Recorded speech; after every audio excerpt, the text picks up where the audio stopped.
smoke, pollution, known also as aerosol particles. Tiny ones, but with a huge impact on the environment. Global warming, to be exact.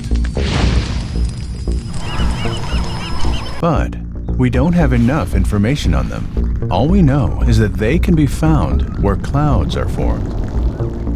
Scientists from the Institute of Atmospheric Physics of Chinese Academy of Sciences, aka IAP, are getting a closer measurement. They choose the grassland in Inner Mongolia, where there are lots of shallow cumulus clouds during summer. Using a drone that carries delicate devices, they measure aerosol and cloud data. But accidents always happen. When the shallow cumulus clouds become thick and heavy.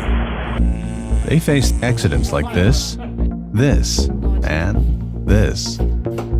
It's all about patching, and patching. So far, scientists have been successful in obtaining 5 sets of valuable data, and they are still analyzing them to unravel the secrets of aerosols and radiation in the Twilight Zone, so they can one day find solutions to curb weather and climate disasters.